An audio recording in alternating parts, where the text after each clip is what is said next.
this is going to be my companion tank build, and it's for all of the companions. So they all kind of fit in a similar kind of way. They all kind of do a similar thing.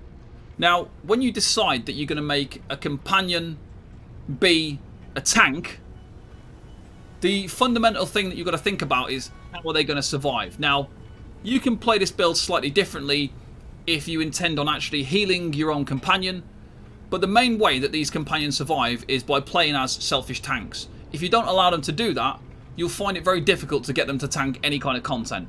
Now, in the past, we've tanked a lot of different content using these, especially when they first came out. We did world bosses, we did trials, dungeons, arenas, literally everything.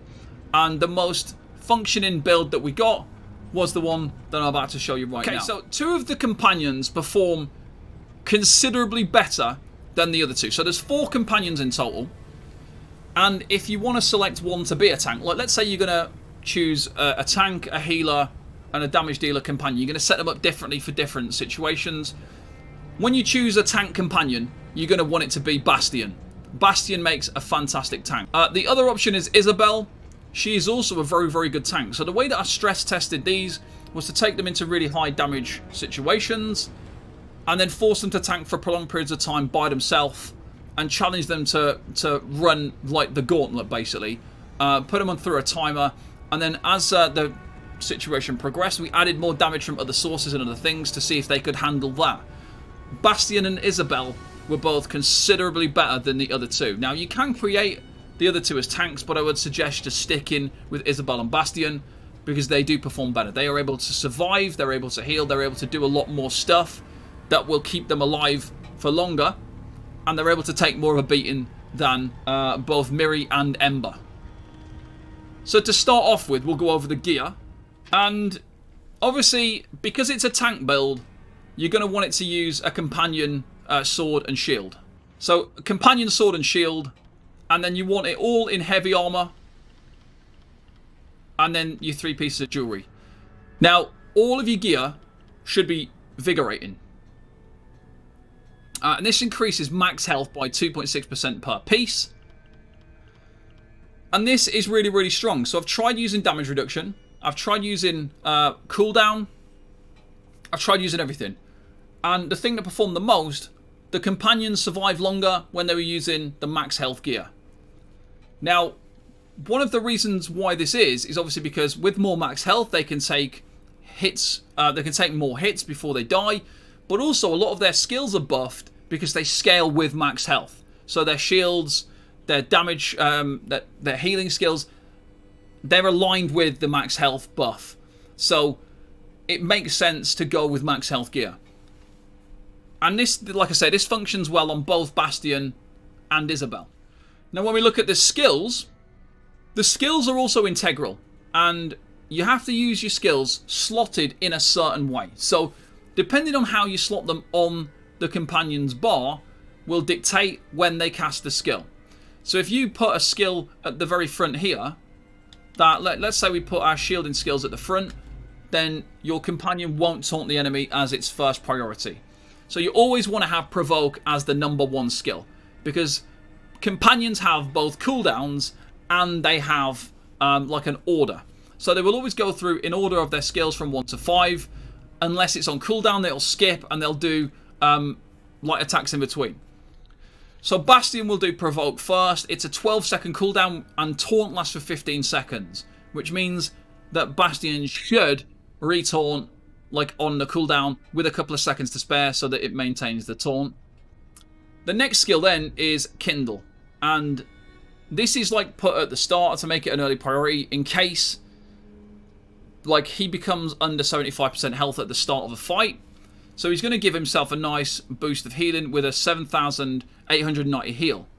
It can heal an ally as well, so it can be useful for you if you want him to heal you. If you're not taking any damage, he'll heal himself. So if whoever's under 75% health basically will get the benefit of this heal. Next you've got basically like Igneous Shield. It's a shielding skill. And another thing that's important here is the cooldowns. If you're using skills that have got a 40-second cooldown, there's some skills in there that are really, really long cooldowns. They never get used. So I'm using really short cooldown skills, so 12 seconds, 8 seconds, 12 seconds. So this is a damage shield for themselves and nearby allies. Nearly a 4,000 damage shield that lasts for up to 6 seconds. So that's really useful because that's giving you a shield and it's giving Bastian a shield as well. 28 meter radius, 12 second cooldown. The next skill is another shield. So this is why, again, we stack that max health. So Bastian bolsters their defense, granting a damage shield that absorbs 25% of their max health for 6 seconds. So that's a huge benefit. Absorbs 25% of their max health. So it's a huge, huge benefit to use this. It's a 6 second skill, 6 second duration, 8 second cooldown. So there's only 2 seconds where this potentially wouldn't be active. So really, really useful. And because we've got more max health, it absorbs more damage. And then last, we've got Drake's Blood. So Bastian draws on their healing. Healing for 25% of their max health. So again, it scales with max health. Reduce their damage taken by 20% for 8 seconds. So it's a really nice heal. So it's used when Bastion's below 75%. So I haven't put this at the start. I've put this at the end because we've already got a 75% heal there. Then we've got 2 shields. Then we've got another 75% heal. So that's how I've kind of planned out the skill order, is by placing, obviously, number 1 has to be Taunt. But then we've got a heal because he's likely to get hit a couple of times. Then he casts his shields. And then he brings in his other heal. You could essentially switch these around. So you could probably put that there instead of there because that's going to do damage reduction as well. And then keep that damage reduction from on guard. So that would probably be more effective to do it that way around. So Kindle there. And Drake's Blood there. Because it says there, reducing damage taken by 20% for 8 seconds. This has also got a 12 second cooldown. So like, if you look at it and you consider it, 12 seconds, 12 seconds, 12, 8, 8. Really, really low cooldowns. So he's going to be casting these skills very often. A lot of the other skills, 16 seconds to root the enemies. It's not long enough. To chain the enemies. The reason why I don't use the crowd control skills, this is an 8 second cooldown. He's going to be able to chain 1 enemy every 8 seconds. It's just not worth losing companion survivability for the sake of having an 8 second cooldown chain. If this was every 2 seconds, then this would probably be more useful because then he'd be able to chain stuff in. He'd be actually pulling stuff in and it'd be worthwhile. With the crushing claws, again, it's an immobilization. But it's just not really, it doesn't, because it roots them for 4 seconds and then it's got a 16 second cooldown. It's not very functional. So when you're transitioning from one ad pull to the next ad pull, that's not going to be available most likely for the next ad pull. So it's not worth losing survivability for it to be able to alternate between crowd control on one ad pull and then not on the next one. And then, like I say, there's some other like fantastic looking skills. Your heavy armor, a 36 second cooldown. It's just not worth it. Bastian becomes unstoppable defender, blocking and reflecting all attacks for 5 seconds. A 5 second benefit and a 31 seconds without it just isn't worthwhile. So, as you can see, there's the logic behind choosing skills that have got really short cooldowns and they buff up the companion. Obviously, by using all of the heavy pieces, we get the firmness passive, increases your healing received by 1% for each piece of heavy armor, so 7% healing received buff. Increases the amount of damage that can be blocked by 7%. So this is why I don't use the damage reduction, because we've already reducing damage a decent amount by using the 7 heavy, 7% less damage, and by having the increased max health, we're taking less damage as well because of our skill choices, and we're getting more healing. And then obviously, because he's an Imperial, increased max health by 3% and damage done by 3%. So the damage done, obviously not that useful, but the max health by 3% is, again, another additional great benefit. Obviously, the ultimate. There's only one available ultimate for Bastian. It's this one, Unleash Rage. So he casts it, it does some damage, and it's nice. So that's that. If we take a look at Isobel, Isobel needs to use the exact same gear, and we use the same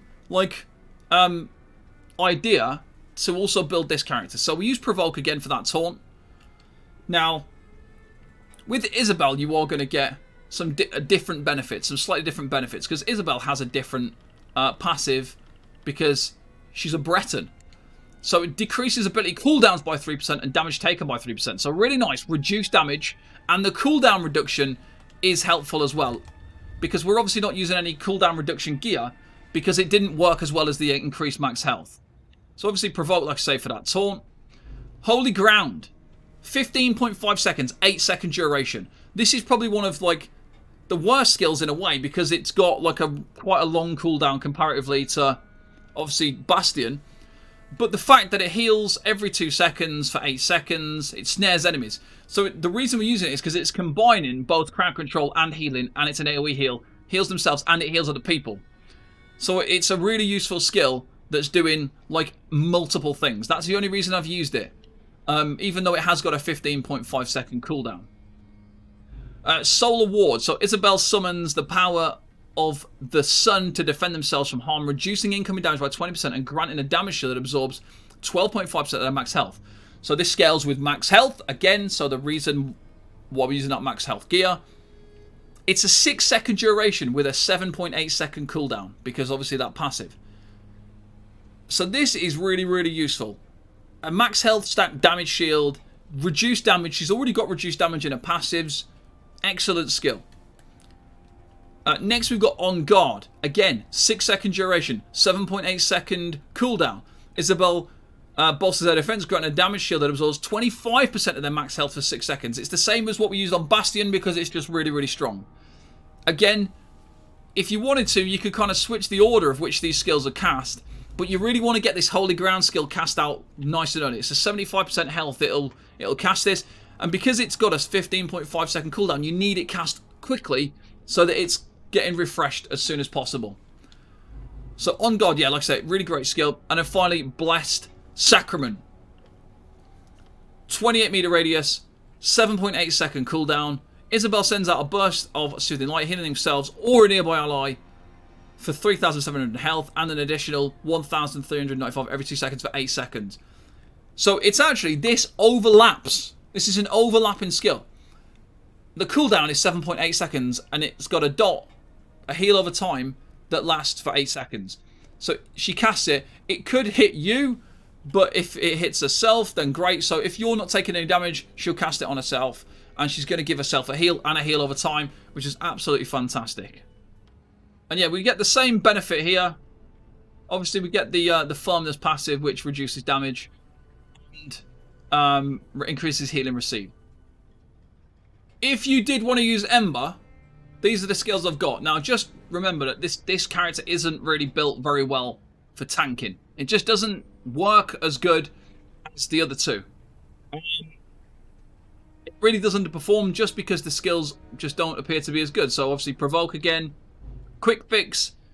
It's a really big burst heal, but like 8 second cooldown, 75%. It's fine. That's a nice one. Shared wards, so conjures a ward protecting himself, granting a damage shield to themselves and nearby allies. So a big shield. Targets affected by the shield are also healed for 8 seconds. It's got a 6 second duration on the shield, an 8 second on the heal, and then a 12 second cooldown. So you would think that this would perform quite well.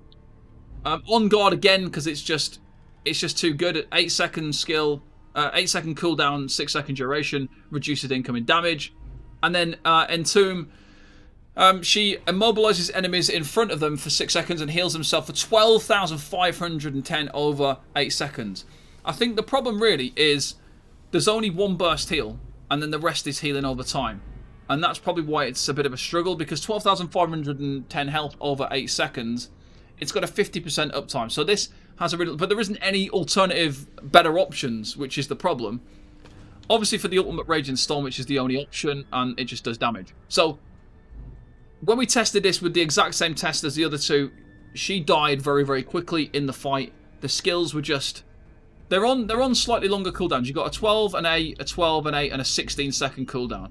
So it doesn't seem to work as well as the other ones. And then her passive on her racials are increased crit chance and damage done.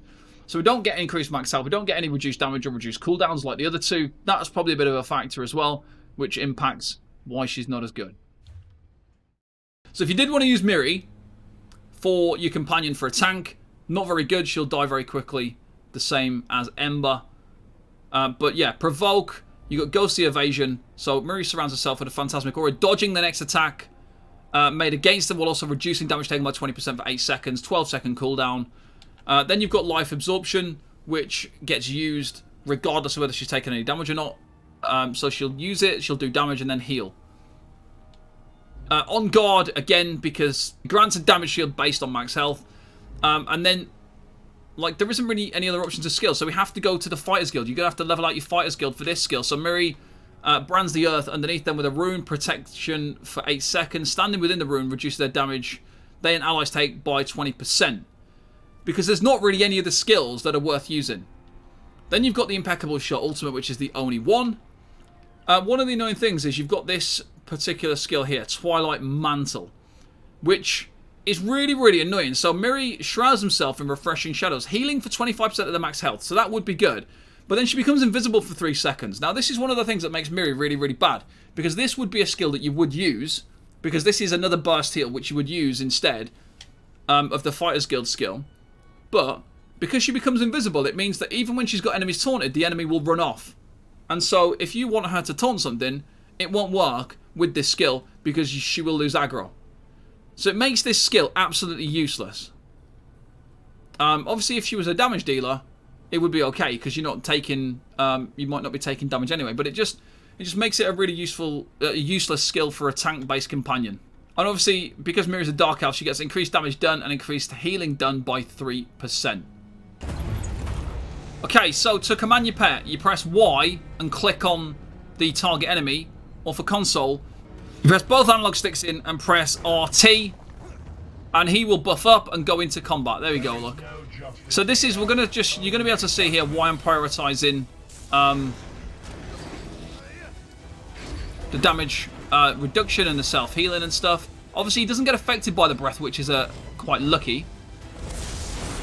But as you can see, he's taking a beating, but he's keeping himself alive through it. He's got a lot of max health, and when he heals, it's a big heal.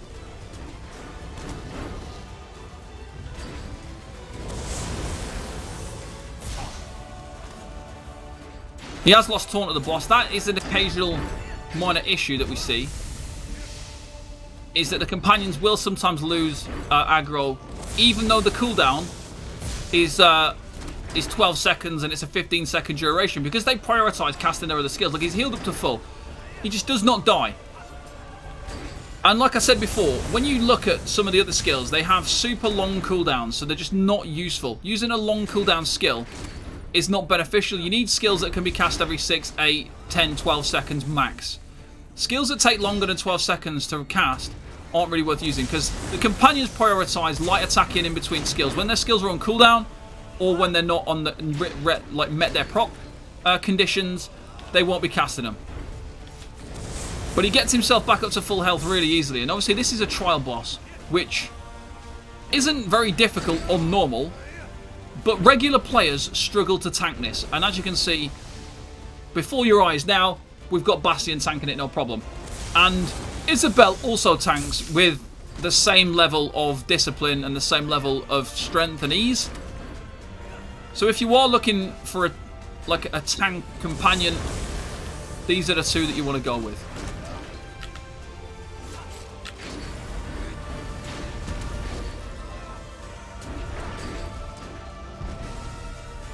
Obviously, if you were to stack this lightning on top of him, it'll start to like become overwhelming and he won't be able to stay alive. Like if we stack that on him, like we'll be here all day waiting for this fight to end, because he just won't die. He'll keep buffing himself up. His cooldowns keep running out. He'll keep shielding up and doing damage reduction. If we stack this on him though, he will try to dodge roll out of it. But yeah, as you can see, it just becomes overwhelming very, very quickly when you drop those on him, because his cooldowns will run out much faster. So when you do kind of stack too much damage, it becomes too much. But if you've got like somebody doing their job of kiting those AoEs and things like that, then obviously the companions do a great job. Yeah, so there you go, guys. That is my companion tank build. If you are going to create a companion and expect it to tank, you want all the health buffing gear, and you want to make sure you're using skills with very short cooldowns that they can cast more often, more frequently, skills that are going to benefit the companion more so than looking at things that are going to help you, because it's very hard for the companions to survive when they're taking damage. They take a lot of damage. You want to play on the survivability more than anything else, because their crowd control skills just aren't good enough. They're on super long cooldowns. They're ineffective. An 8-second chain isn't that useful because it's not going to chain everything in. A skill that's going to root enemies every 20 seconds isn't useful because you're not going to have it for every ad pull. So you want to focus on survivability and then just make sure your tank can keep himself alive. And that is going to be the best way to play your companion. Bastian and Isobel are the two best. They're fantastic for tanking compared to the others. So if you are making a tank, make sure it's one of those two. And if you want to see more information about the companion tanks, make sure you check out thetankclub.com. We have a webpage that's dedicated to the companions.